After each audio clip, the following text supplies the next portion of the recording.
Bismillahirrahmanirrahim. Assalamualaikum warahmatullahi wabarakatuh.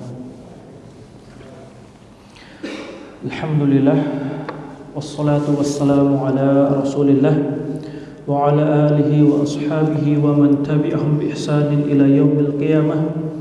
Ya ayyuhalladzina amanu taqullaha haqqa tuqatih wa la tamutunna illa wa antum muslimun. يا أيها الناس اتقوا ربكم الذي خلقكم من نفس واحدة وخلق منها زوجها وبث منهما رجالا كثيرا ونساء واتقوا الله الذي تساءلون به والأرحم إن الله كان عليكم رقيبا. أما بعد, Bapak Ibu sekalian yang semoga senantiasa dirahmati Allah Subhanahu wa taala. Alhamdulillah, syukurillah, mengawali kajian kita pada kesempatan malam hari ini. Kembali kita bersyukur pada Allah Subhanahu wa taala atas karunia dan nikmat yang senantiasa terus dianugerahkan kepada kita, nikmatul Islam, nikmatul iman, dan nikmat bisa senantiasa duduk bermajlis dalam rangka mempelajari kitab Allah dan mempelajari sunnah dari Nabi sallallahu alaihi wasallam. Bapak Ibu sekalian rahimakumullah, insyaallah taala kajian kita malam hari ini melanjutkan pembahasan kitab Asyaratus Sa'ah, kitab yang menjelaskan tentang tanda-tanda hari kiamat yang disebutkan oleh Allah Subhanahu wa taala dan Rasulnya sallallahu alaihi wasallam. Nah, di antara tanda-tanda kiamat yang sudah dikabarkan oleh Nabi sallallahu alaihi wasallam adalah intisyarur riba. Intisyar riba, menyebarnya praktek-praktek riba di tengah-tengah manusia atau di tengah-tengah kaum muslimin secara khusus. Dan banyaknya manusia yang mereka sudah tidak memperdulikan lagi harta mereka didapatkan dari cara yang halal atau dari cara yang haram. Nah, tersebarnya praktek-praktek riba yang ini merupakan pada hakikatnya kenyataan yang sangat pahit yang menimpa kaum muslimin pada zaman kita sekarang. Ini adalah di antara tanda yang menunjukkan semakin dekatnya hari kita sekarang dengan kedatangan hari kiamat, Bapak Ibu sekalian. Disebutkan di dalam sebuah hadis bahwasanya Nabi sallallahu alaihi wasallam bersabda, "Baina yadis sa'ah yadhharu ar-riba." Kata Nabi sallallahu alaihi wasallam di dalam sebuah hadis yang diriwayatkan oleh Al-Imam Al-Bukhari, beliau mengatakan di antara tanda-tanda yang mengiringi kedatangan hari kiamat adalah yadhharu ar-riba, munculnya praktek-praktek riba. Dan kemunculan di sini, Bapak Ibu sekalian, bukan kita pahami kemunculan yang sifatnya hanya biasa saja. Karena pada zaman dahulu saja, sebelum diutusnya Nabi Muhammad SAW, sudah banyak orang-orang yang melakukan praktek riba. Bahkan orang-orang Yahudi, di antara ciri khas mereka dahulu, mereka adalah orang-orang yang bermuamalah dengan praktek riba. Nah, yang dimaksud di sini di akhir zaman dan merupakan tanda hari kiamat adalah riba yang penyebarannya sangat masif. Sampai-sampai tidak ada yang selamat kecuali orang-orang yang dirahmati oleh Allah Subhanahu wa taala. Di dalam hadis yang lain dari Abu Hurairah bahwasanya Nabi sallallahu alaihi wasallam bersabda, "La ya'tiyanna 'alan nasi zamanun la yubalil mar'u bima akhadha al-mal am min halalin am min haram." Kata Nabi sallallahu alaihi wasallam, akan datang suatu zaman pada manusia yang manusia pada zaman tersebut sudah tidak memperdulikan lagi dari mana hartanya mereka dapatkan. Amin halalin amin haram, apakah dari yang halal atau yang haram tidak diperdulikan. Yang penting bisa mendapatkan harta dengan cara apapun, tidak memperdulikan caranya sahih, halal atau caranya diharamkan oleh Allah Subhanahu wa taala. Dan apa yang disampaikan oleh Nabi ini, Bapak Ibu sekalian, pada hakikatnya sudah terjadi pada zaman kita sekarang dan kita melihat dengan mata kepala kita sendiri. Kebanyakan kaum muslimin atau manusia secara umum, mereka sudah tidak peduli lagi. Mereka dapatkan hartanya dari yang halal atau dari yang haram. Bahkan yang lebih parah dari itu, sebagian mereka mengatakan yang haram saja susah, apalagi yang halal. Ini adalah di antara ucapan-ucapan mereka yang menunjukkan bahwasanya manusia pada zaman sekarang sudah banyak orang-orang yang rusak akhlaknya, rusak pula agamanya. Ini adalah di antara tanda-tanda yang mengiringi kedatangan hari kiamat. Nah, definisi riba secara bahasa, dan nanti saya ingin menjelaskan riba dari segi fikih Islam. Riba dalam bahasa Arab artinya adalah az-ziyadah. Secara bahasa artinya sesuatu yang bertambah. Sesuatu yang bertambah. Makanya Allah Subhanahu wa taala berfirman di dalam Al-Qur'an, "Fa idza anzalna 'alaihal ma' ihtazzat warabat." Kata Allah Subhanahu wa taala, dan ketika kami menurunkan air hujan kepada tanah yang sudah tandus, yang sudah mati, ketika kami turunkan air hujan, ihtazzat, maka tanah tersebut kembali berkembang dan kembali bertambah kesuburannya. Ini secara bahasa. Nah, riba ini Bapak Ibu sekalian bermacam-macam. Kurang lebih sekitar 3 macam. Yang pertama adalah riba al-fadl. Riba yang disebabkan karena adanya tambahan. Ini macam yang pertama. Kemudian macam yang kedua adalah riba an-nasi'ah.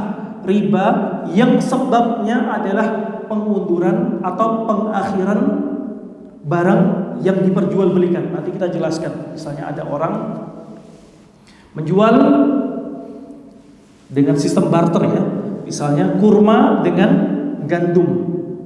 Bapak punya kurma 3 kilo, saya punya gandum misalnya 3 kilo juga. Saya berikan gandumnya sekarang, tetapi Bapak menunda memberikan pada saya kurmanya. Ini namanya apa? Riba an-nasi'ah. Yang sebabnya adalah apa? Penundaan penyerahan barang yang diperjualbelikan. Karena zaman dahulu kebanyakan manusia berjual beli dengan menggunakan apa? Dengan menggunakan sistem barter, tukar menukar barang. Macam yang ketiga, dan ini yang banyak tersebar di hampir seluruh negeri kaum muslimin atau seluruh dunia khususnya, yaitu riba al-qard, yaitu riba yang sebabnya adalah hutang piutang, pinjam meminjam. Dan ini adalah yang banyak tersebar di bank-bank konvensional atau yang di yang sekarang online, pinjol atau yang lain. Ini adalah riba yang macam ketiga. Nah, disebutkan di dalam sebuah hadis Bapak Ibu sekalian bahwasanya Nabi SAW menjelaskan tentang barang-barang yang ada unsur riba di dalamnya. Ada sekitar 6 barang yang dikatakan oleh Nabi adalah barang-barang ribawi. Nabi SAW mengatakan, "Al-dhahabu bil-dhahab, wal-fiddatu bil-fiddah, wal-burru bil-burr, wat-tamru bit-tamri, wasy-sya'iru bis-sya'ir, wal-milhu bil-milh." Kata Nabi SAW, sesungguhnya emas, kemudian perak, kemudian gandum yang kering, kemudian kurma, kemudian gandum basah, dan yang keenam adalah al-milh, itu apa? Garam. Maka 6 barang ini adalah barang-barang yang ada unsur riba di dalamnya. Makanya apabila diperjualbelikan harus memenuhi syarat-syarat yang telah dijelaskan di dalam Islam. Adapun emas dan perak, ini sebab kenapa Nabi memasukkan emas dan perak menjadi barang-barang riba. Ilahnya, ilah itu dalam bahasa Indonesia seperti sebab hukum. Sebab hukumnya adalah ats-tsamaniyah, karena emas dan perak adalah mata uang. Mata uang. Adapun 4 barang lainnya yang disebutkan oleh Nabi, gandum baik yang kering maupun basah, kemudian kurma, kemudian apa lagi? Garam. Ini adalah apa? Barang-barang yang merupakan makanan pokok yang bisa disimpan. Kalau ada bertanya, "Ustaz, bukankah garam bukan makanan pokok?" Maka kita katakan bahwasanya kenapa garam dimasukkan juga oleh Nabi padahal bukan makanan pokok? Kata para ulama, karena garamnya adalah perkara yang melengkapi makanan pokok. Artinya sesuatu yang tidak bisa dipisahkan dengan makanan pokok. Kalau ada orang buat makanan tanpa menggunakan garam, maka rasanya apa? Kurang mantap. Makanya dimasukkan juga oleh Nabi ke dalam barang-barang riba yang ilahnya atau sebab hukumnya adalah makanan pokok yang bisa disimpan untuk jangka yang lama.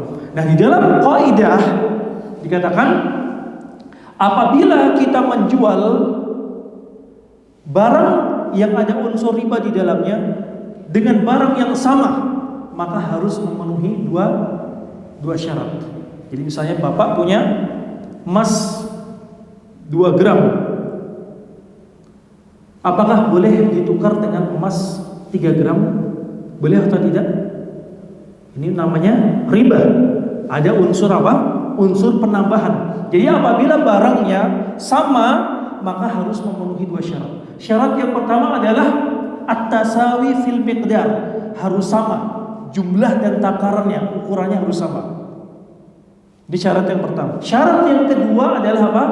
At-taqabudu fi majlisil aqd, harus diserahkan barang tersebut di majelis akad, tidak boleh ditunda di lain waktu. Misalnya saya berikan contoh, Bapak punya kurma ajwa, harganya misalnya mahal 1 kilo, kemudian saya punya kurma sukari 3 kilo, boleh atau tidak saya tukar 3 kilo punya saya ditukar dengan 1 kilo punya Bapak dengan alasan kurma Bapak lebih mahal? Boleh atau tidak? Sama-sama kurma satu jenis, boleh atau tidak? Maka ini haram. Ini namanya masuk ke dalam apa? Riba al-fadl, riba yang ada unsur penambahan di dalam, sebabnya adalah penambahan. Contoh yang lain, misalnya gandum yang kualitas super 1 kilo ditukar dengan gandum yang kualitas rendahan 10 kilo atau 5 kilo atau 2 kilo. Boleh atau tidak? Boleh atau tidak? Boleh atau tidak? Haram. Ini termasuk apa? Riba al-fadl, riba yang macam yang pertama. Jadi apabila kita menjual dengan unsur sistem barter dengan barang yang sama ditukar, maka harus memenuhi berapa syarat? 2 syarat. Harus sama ukurannya, jumlahnya, dan harus diserahkan di tempat akad. Nah, sekarang apabila barang yang diperjualbelikan dengan sistem barter tersebut berbeda, contohnya emas dengan perak, sama-sama mata uang, betul atau tidak? Sama-sama mata uang, tetapi jenisnya beda. Yang satu emas dan yang satu perak. Maka apabila ada perbedaan seperti ini, tetapi sebab hukumnya sama, ilahnya sama, maka hanya butuh 1 syarat. Syaratnya apa? Diserahkan di majelis akad. Misalnya Bapak punya emas 1 gram, saya ingin tukar dengan 100 gram perak, boleh atau tidak? Boleh atau tidak? Ya boleh-boleh saja, tetapi dengan syarat apa? Semua barang ini ditukar dan diserahkan di majelis akad. Gak bisa saya katakan, oh nanti perak saya masih di rumah, nanti sore Pak ya saya serahkan, yang penting Bapak serahkan emas dulu. Maka ini haram, terjerumus ke dalam riba macam yang kedua, riba an-nasihah. Contoh yang lain, karena ini masuk dalam pembahasan fikih, jadi butuh konsentrasi dan butuh contoh yang sangat banyak. Yang lain contohnya misalnya kurma dengan apa? Dengan gandum.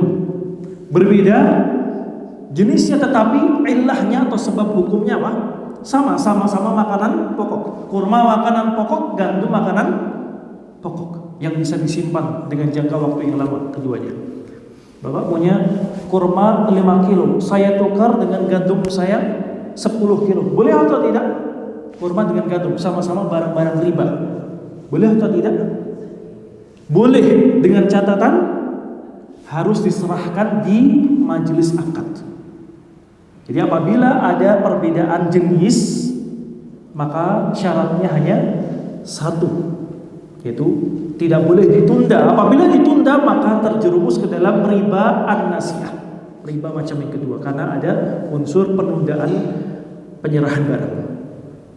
Nah, kemudian pertanyaan berikutnya, apakah barang-barang riba barang ini hanya terbatas ke dalam 6 barang yang disebutkan langsung oleh Nabi SAW, hanya perak, emas, atau barang-barang yang ada pada zaman kita sekarang juga bisa kita masukkan.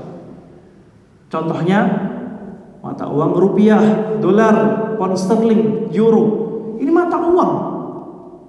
Apakah hukumnya kita samakan dengan emas dan perak? Maka para ulama dalam masalah ini berselisih pendapat. Pendapat yang pertama, dan ini adalah pendapat yang paling benar, adalah pendapat imam-imam yang 4. Imam Hanafi, Maliki, kemudian Ahmad ibn Hanbal dan Al-Imam Syafi'i. Mereka bersepakat bahwasanya barang-barang yang ada pada zaman kita sekarang dikiaskan selama ilahnya, sebab hukumnya sama-sama mata uang. Adapun madhab Zahiri, al-madhab al-Zahiri mengatakan bahwasanya barang-barang riba ini hanya terbatas ke 6 barang yang langsung diucapkan dengan lisan Nabi Muhammad SAW. Jadi pendapat yang kuat bahwasanya barang-barang yang ada pada zaman sekarang sama hukumnya dan memiliki unsur-unsur riba. Seperti makanan pokok ya, beras, kemudian sagu, apalagi Pak, makanan pokok yang ada di Indonesia ini. Misalnya jagung, maka ilahnya, sebab hukumnya ini apa? Makanan pokok yang bisa disimpan. Sekarang kita terapkan, Bapak punya beras rojo lele misalnya 2 gram, saya tukar dengan beras saya yang kualitasnya di bawah 3 kilo, 2 ditukar dengan 3, boleh atau tidak Pak? 2 kilogram ditukar dengan 3 kilogram, boleh atau tidak? Sama-sama beras, boleh atau tidak? Maka haram. Haram, kenapa? Karena sama-sama beras, harus dengan jumlah yang sama dan diserahkan di waktu yang sama. Sekarang beras dengan sagu, saya punya sagu 10 kilo, ingin saya tukar dengan beras Bapak 5 kilo, 10 kilogram sagu dengan 5 kilogram beras, boleh atau tidak? Boleh atau tidak? Boleh, dengan syarat harus diserahkan di tempat akad. Saya punya rupiah, ingin saya tukar dengan dolar, sama-sama mata uang, tetapi jenisnya berbeda. Boleh atau tidak? 1 dolar ditukar dengan 20.000 rupiah, boleh atau tidak? Ya boleh-boleh saja, dengan syarat harus cash di majelis akad. Gak bisa, oh dolar saya masih ketinggalan di rumah, nanti saya serahkan sore ya. Maka ini haram dan terjerumus ke dalam riba an-nasi'ah. Jadi praktek-praktek riba dalam bentuk fikih seperti ini perlu kita ketahui. Jangan sampai kita terjerumus ke dalam riba, karena sebagian besar kaum muslimin saya yakin yang mereka tahu hanya riba jenis yang ketiga, riba dengan akad hutang piutang. Adapun riba al-fadl, riba an-nasi'ah, banyak kaum muslimin tidak mengetahui. Contohnya yang banyak terjadi misalnya menjelang hari raya, rupiah ditukar dengan rupiah, 100.000 satu kertas ditukar dengan 5 ribuan, dengan harapan misalnya dibagikan ke anak-anak. Boleh atau tidak? 100.000 satu kertas ditukar dengan 95.000 tetapi pecahan 5 ribuan, boleh atau tidak? Maka ini haram, ini riba namanya. Makanya yang ada di pinggir jalan yang biasanya menjelang hari raya, ini semua riba. Ini semua adalah unsur-unsur yang mengandung praktek-praktek riba. Atau misalnya kita beli emas, yang banyak terjadi juga, beli emas dengan rupiah, boleh atau tidak? Ya boleh-boleh saja, tetapi syaratnya harus COD, cash, tidak bisa apa? Tidak bisa online, via online tidak bisa, karena ini emas, barang riba, harus diserahkan di majelis akad secara kontan dan cash. Maka ini adalah perkara-perkara yang hendaknya kita mengetahui, kan? Sampai kita na'udzubillah terjerumus ke dalam riba dalam keadaan tidak menyadarinya. Nah, adapun macam riba yang ketiga, ini adalah riba yang ada di zaman jahiliyah terdahulu. riba al-qard yang disebabkan akad hutang piutang. Dan ini sekali lagi yang banyak terjadi di tengah-tengah kita. Bank konvensional, kemudian pinjol, ini semua adalah riba yang ada dahulu di masa jahiliyah. Yang turun firman Allah Subhanahu wa taala berupa ancaman kepada orang-orang yang mereka melakukan akad riba dengan sebab apa? Dengan sebab hutang piutang. Karena pada asalnya Bapak Ibu sekalian, akad hutang piutang ini akadnya adalah membantu orang yang menghutangi, membantu orang yang berhutang, bukan malah mengambil manfaat. Jadi mentang-mentang saya telah memberikan pinjaman, saya berhak serta-merta untuk mengambil manfaat, tidak. Karena hakikatnya ini saya sedang membantu. Apabila saya ikhlas, maka akan diberikan pahala oleh Allah Subhanahu wa taala. Makanya dalam sebuah kaidah dikatakan kullu qardin jara fihi manfa'ah fahuwa riba. Setiap akad hutang piutang yang mengandung unsur mengambil manfaat di dalamnya, maka bagian dari riba. Bagian dari riba. Nah, dan yang kalau kita ingin praktekkan di muamalah, banyak manusia pada zaman sekarang, banyak sekali manusia yang secara tidak sadar mereka terjerumus ke dalam riba. Saya berikan contoh misalnya, ada orang meminjam uang 20 juta. Kemudian dia menggadaikan tanahnya. Boleh atau tidak menggadaikan? Gade ini boleh atau tidak? Ya boleh saja. Yang haram dan riba apabila tanah tersebut dimanfaatkan. Orang yang memiliki uang, saya mau meminjamkan pada Anda 20 juta dengan syarat selama Anda belum bayar, tanah ini saya manfaatkan. Saya pakai hasilnya buat saya. Ini haram namanya. Jadi seakan-akan Bapak nanti ke depan mengambil uang kembali 20 juta dan mendapatkan apa? Hasil dari tanah orang tersebut. Ini ada unsur mengambil manfaat di dalamnya, dan ini adalah riba. Kalau kita pergi ke desa-desa Pak, banyak orang yang apa? Menggadaikan tanahnya kemudian mengatakan, ya silahkanlah, selama saya belum bisa bayar silahkan pakai aja. Walaupun orang tersebut ridho, tetapi tidak menghalalkan sesuatu yang haram. Nah, makanya ini adalah di antara bentuk-bentuk riba yang perlu kita perhatikan dan kita waspadai. Dan ancaman di dalam Al-Quran dan di dalam As-Sunnah sangat keras sekali. Bahkan Nabi memasukkan dosa riba ini ke dalam salah satu dari 7 dosa yang membinasakan. Kata Nabi, ijtanibu as-sab'al mubiqat. Jauhilah 7 perkara yang membinasakan kalian. Fadzakara minha, di antara yang Nabi sebutkan adalah wa aklu riba, memakan harta riba. Sekarang pertanyaannya, orang tersebut mengambil riba tetapi bukan untuk dia makan, untuk beli mobil, beli rumah, hukumnya sama atau tidak Pak? Sama, walaupun teks dari Nabi Muhammad memakan, tetapi ini adalah dalam rangka perkara yang biasa dimanfaatkan oleh orang. Kalau ada orang ngambil riba bukan dimakan tapi buat beli mobil, beli rumah, ya hukumnya sama. Sama-sama memakan harta riba. Nah, di dalam Al-Qur'an Allah Subhanahu wa taala mengancam dengan ancaman yang keras. Allah berfirman, "Alladzina ya'kuluna riba la yaqumuna illa kama yaqumul ladzi yatakhabbathu syaitanu minal mas." Sesungguhnya orang-orang yang mereka memakan harta riba, mereka tidaklah berdiri pada hari kiamat kecuali seperti berdirinya orang yang sedang kerasukan syaitan. Ini adalah ancaman yang sangat keras. Dibangkitkan pada hari kiamat dalam keadaan kesurupan. Orang-orang yang memakan harta riba. Di dalam ayat yang lain yang lebih keras ancamannya, Allah berfirman, "Ya ayyuhalladzina amanu taqullaha wa daru ma baqiya minar riba in kuntum mu'minin fa in lam taf'alu fa'adhanu biharbin minallahi wa rasulih."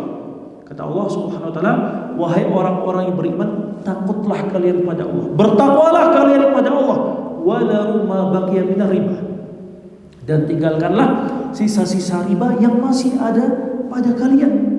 Akad-akad riba yang masih kalian lakukan, tinggalkan. Fa in lam taf'alu, apabila kalian tidak meninggalkan sisa riba kalian, maka umumkanlah peperangan kalian melawan Allah dan Rasulnya.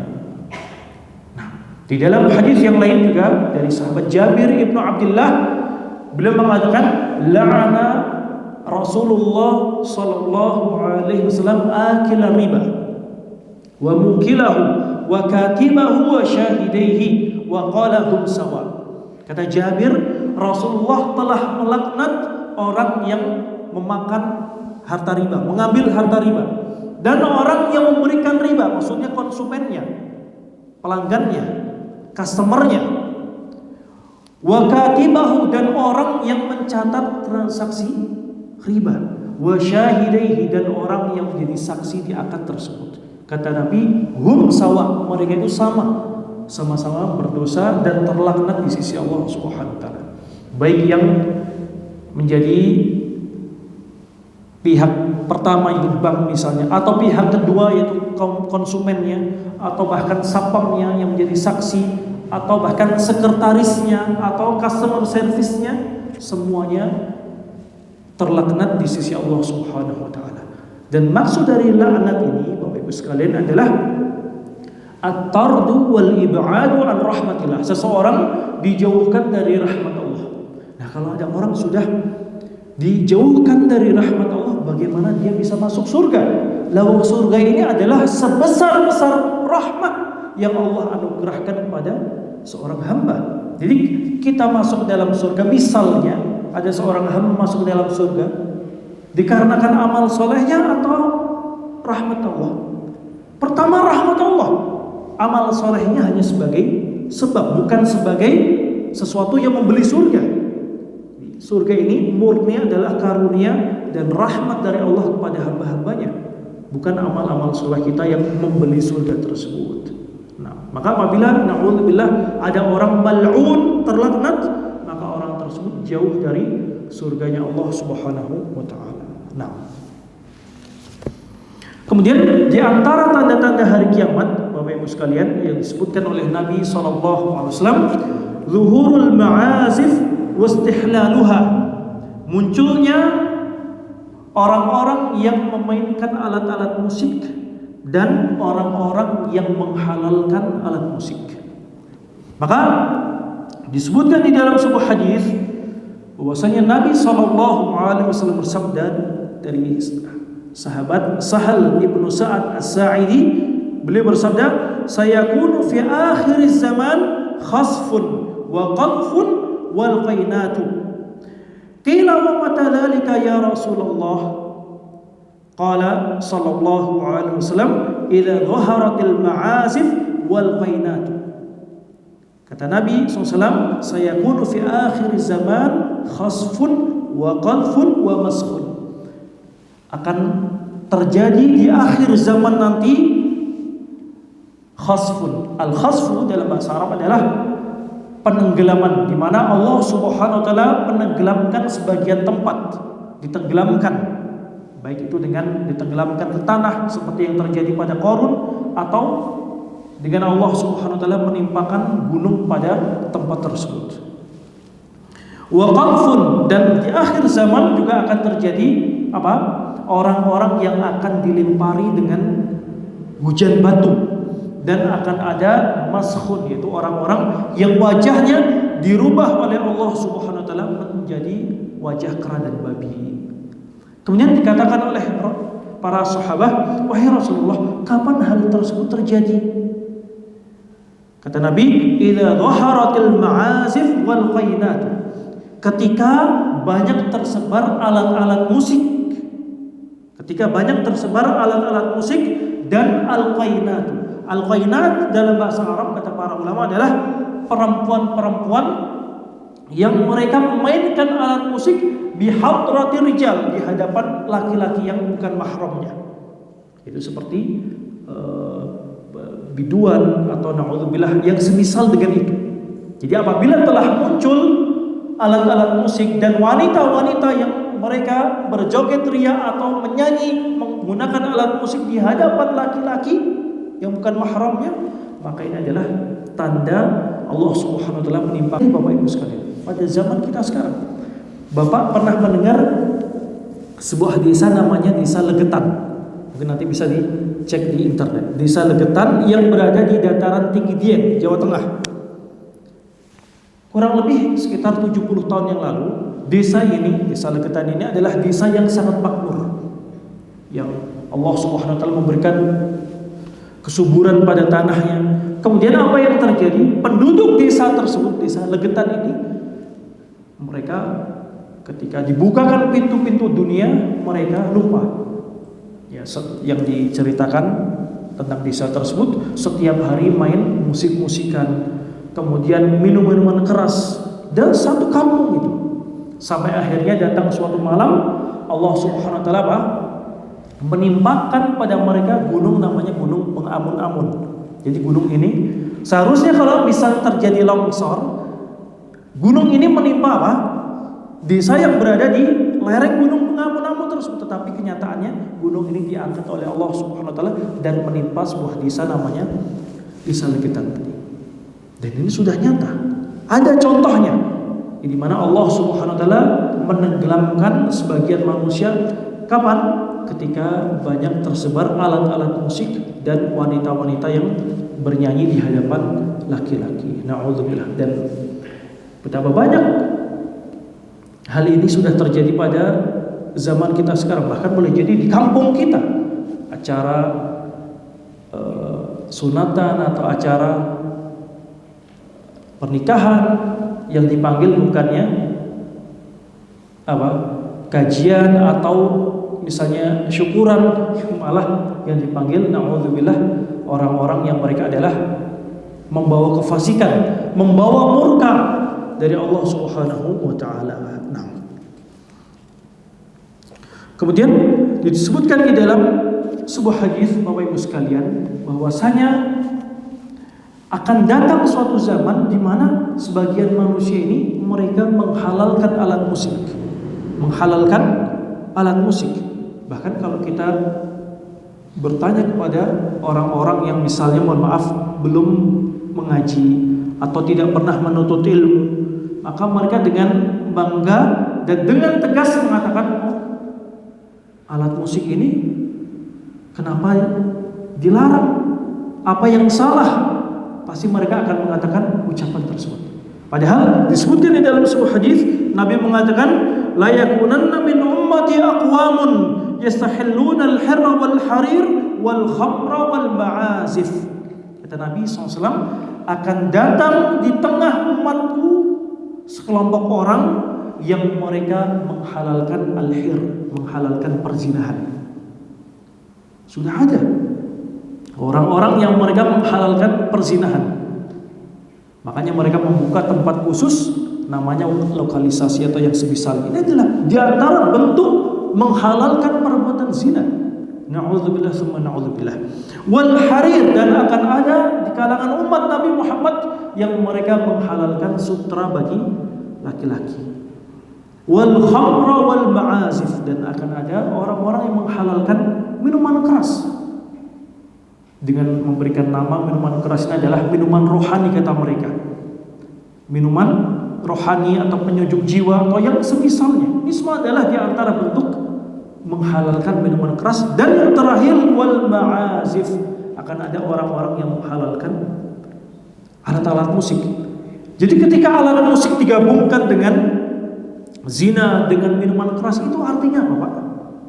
Artinya alat-alat musik ini pada asalnya adalah perkara-perkara yang haram. Kemudian karena ketidaktahuan manusia, kaum muslimin tentang hukum syar'i dalam masalah ini, kemudian mereka menganggap alat-alat musik ini adalah sesuatu yang diperbolehkan. Na'udzubillah tsumma na'udzubillah. Nah, kemudian di antara tanda hari kiamat yang disebutkan oleh Nabi SAW adalah kasratu syurbil khamr wastihlaliha. Banyaknya orang-orang yang mereka minum minuman keras dan banyaknya orang-orang yang menghalalkan minuman keras. Jadi di antara tanda hari kiamat adalah muncul dari umat Nabi Muhammad yang mereka pecandu minuman keras, mudminul khamr, pecandu minuman keras.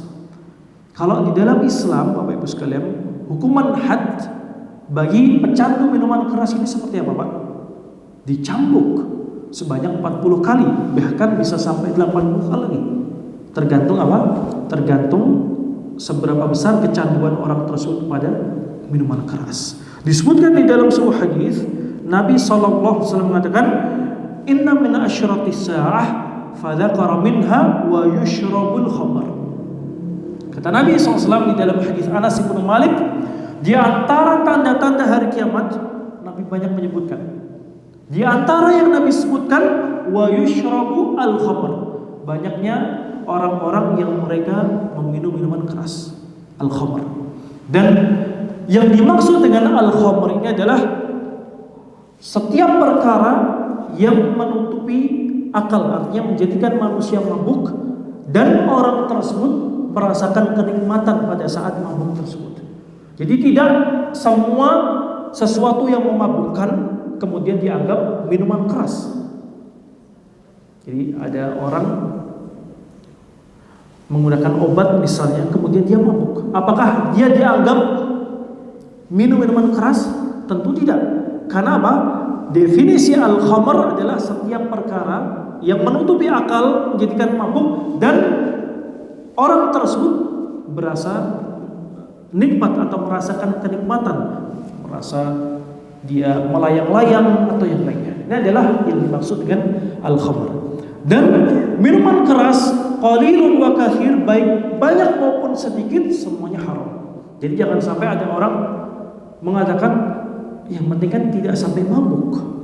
Saya hanya minum 1 atau setengah gelas saja, tidak sampai mabuk, maka ini adalah haram. Kata Nabi, kullu muskirin khamrun.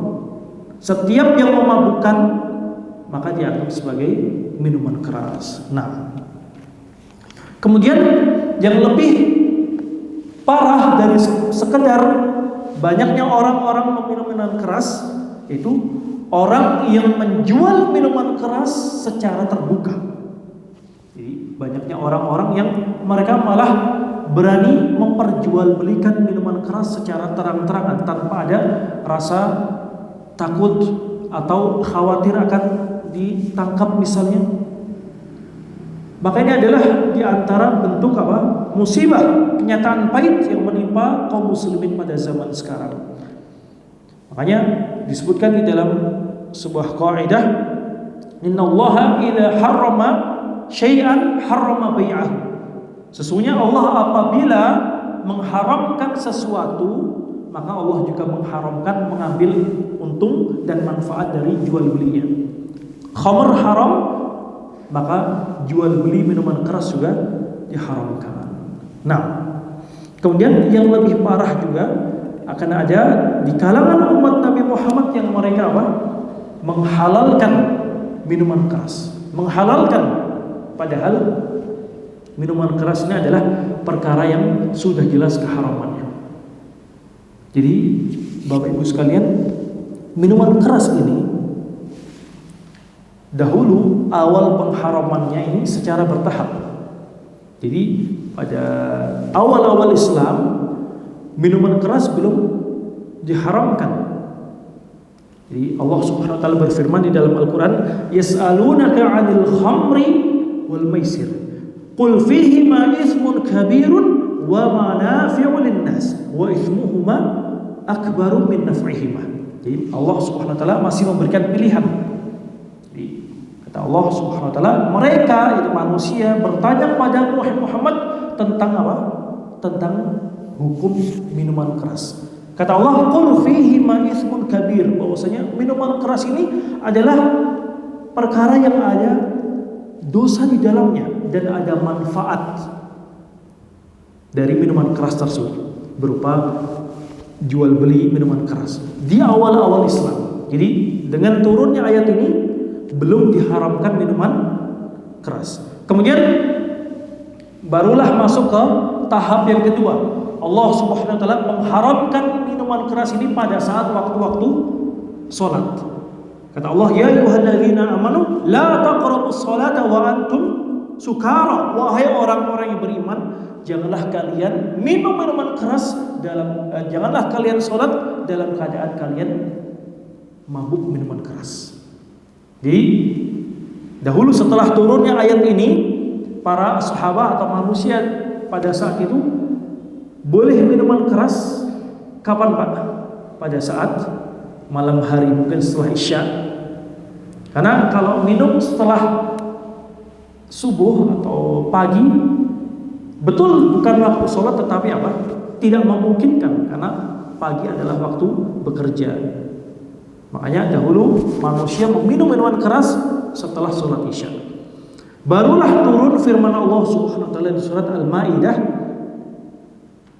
Kata Allah, ya ayyuhalladzina amanu innamal khamru wal maisir wal ansab wal azlam rijsun min amali syaitan fajtanibuhu la'allakum tuflihun.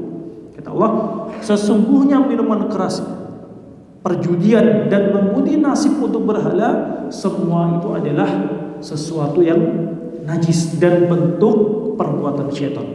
Fajtanibuhu, maka tinggalkanlah hal tersebut agar kalian menjadi orang-orang yang beruntung. Maka setelah turun ayat ini di surat Al-Maidah, barulah minuman keras diharamkan sampai kapan Pak? Ila yaumil qiyamah, sampai hari kiamat. Jadi antara tanda-tanda hari kiamat akan ada orang-orang yang menghalalkannya. Apa maksud dari sabda Nabi akan datang orang-orang yang menghalalkan minuman keras? Di antara maksudnya, kata para ulama, adalah i'tiqadu halli syurbiha. Yang pertama, mereka memang berkeyakinan bahwasanya minuman keras ini adalah sesuatu yang halal, artinya meyakini dengan hati mereka. Atau tafsir yang kedua, kemungkinan yang kedua dari manusia yang menghalalkan minuman keras, maksudnya adalah an yakunal muradu bidzalika al-istirsalu fi syurbiha. Maksudnya adalah apa? Manusia mereka terus-menerus meminum minuman keras sampai-sampai mereka menganggap atau seakan-akan mereka meminum minuman yang halal. Jadi saking seringnya, saking kecanduannya minum minuman keras sampai seakan-akan mereka ini apa? Mereka meminum minuman yang halal. Seakan-akan mereka meminum minuman yang halal. Jadi bukan berarti mereka apa? Bukan berarti mereka meyakini kehalalan minuman keras. Karena barang siapa yang menghalalkan sesuatu yang haram, yang sudah diketahui keharamannya di dalam Islam secara pasti, maka orang tersebut dianggap apa? Orang tersebut dianggap keluar dari Islam, murtad. Berkeyakinan bahwasanya khamr halal, dia sadar dan dia yakin tentang hal tersebut, maka orang tersebut dianggap murtad atau keluar dari agama Islam. Nah, masih ada waktu sih? Baik. Insyaallah taala pembahasan berkaitan tentang tanda-tanda hari kiamat kita cukupkan dan kita buka sesi tanya jawab. Jadi di antara tanda-tanda hari kiamat yang disebutkan oleh Nabi, di antaranya adalah apa? At-tatawul fil bunyan. Insyaallah kita jelaskan mudah-mudahan pada pertemuan yang akan datang, yaitu banyaknya orang-orang yang mereka membangun bangunan yang tinggi. Berbangga-bangga dengan bangunan yang tinggi yang mereka bangun. Dan ini sudah apa? Sudah terjadi. Bahkan kalau kita melihat bangunan tertinggi di dunia, tempatnya di mana? Apakah di Eropa atau di Amerika atau di Jazirah Arab, Bapak Ibu sekalian? Posisinya di mana, Pak? Di Jazirah Arab. Gedungnya namanya apa, Pak? Burj Khalifah. Berada di Dubai. Ini menunjukkan apa? Kebenaran sabda Nabi. Banyak kaum muslimin yang mereka apa? Berlomba-lomba untuk membangun bangunan yang tinggi dan berbangga-bangga dengan bangunan yang mereka bangun. Nah, insyaallah taala kita bahas pada pertemuan yang akan datang. Wallahu a'lam bishawab. Nah, persilahkan kalau ada pertanyaan dari Bapak Ibu sekalian. Pertanyaannya, bagaimana cara kita menasehati saudara kita yang hobinya, kebiasaannya meminjam uang di bank? Nasallallahu alaihi wasallam. Ini adalah musibah, Bapak Ibu sekalian. Musibah. Meminjam uang atau yang lainnya dari bank konvensional atau bank syariah sekalipun, ini semua adalah di antara bentuk-bentuk riba. Maka yang mungkin bisa kita lakukan adalah menyampaikan tentang ancaman yang sangat keras di di dalam Al-Quran, di dalam hadis, dan sekali lagi Bapak Ibu sekalian, wa ma 'alaina illal balagul mubin. Tidak ada yang bisa kita lakukan kecuali hanya sekedar apa?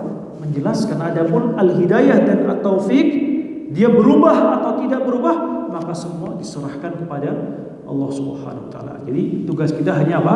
Tabligh, menyampaikan dengan sejelas-jelasnya ayat yang sangat jelas, sangat keras, dan begitu pula hadis Nabi sallallahu alaihi wasallam yang sangat keras bagi orang-orang yang melakukan praktek-praktek riba. Wallahu a'lam bishawab. Jadi pertanyaannya, bagaimana hukumnya menjual buah yang masih berada di pohon? Dan ketika nanti dia sudah matang, kemudian dijual dengan harga yang tinggi. Maka ini adalah namanya dalam bahasa fikih bai'u thimar qabla buduwi salahiha. Jadi hukum menjual buah yang masih berada di pohon ini diperbolehkan dengan syarat apa?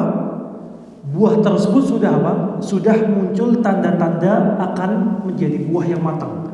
Artinya buah tersebut posisinya sudah berada di jalan yang akan menuju kematangan. Jadi walaupun buah tersebut masih berada di pohon, artinya jual belinya menggunakan apa? Sistem takar menakar, perkiraan, tidak bisa ditimbang karena posisinya masih di atas pohon. Dan ini diperbolehkan. Menjual buah pada saat masih berada di pohonnya dengan cara takar menakar tadi diperbolehkan dengan syarat apa? Buah tersebut sudah terlihat tanda-tanda kematangannya. Wallahu a'lam bishawab. Nah, silakan.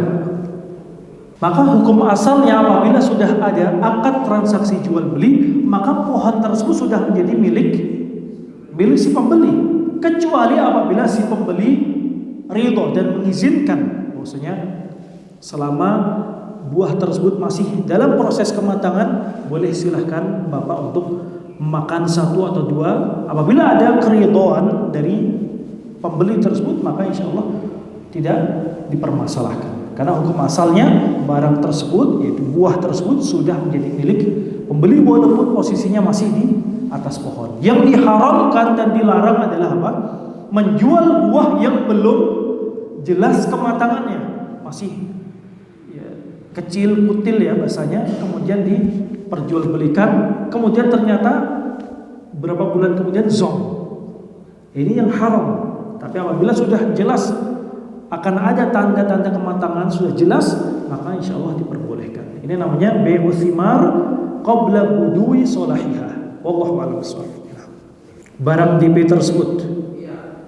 Jadi DP dalam bahasa Arab namanya bai'ul urbun.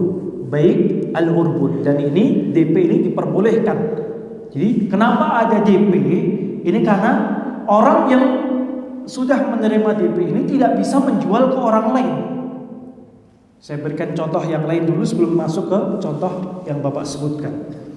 Jadi saya memiliki motor, Bapak DP ke saya 1 juta misalnya. Kemudian qadarullah selang beberapa hari Bapak tidak jadi.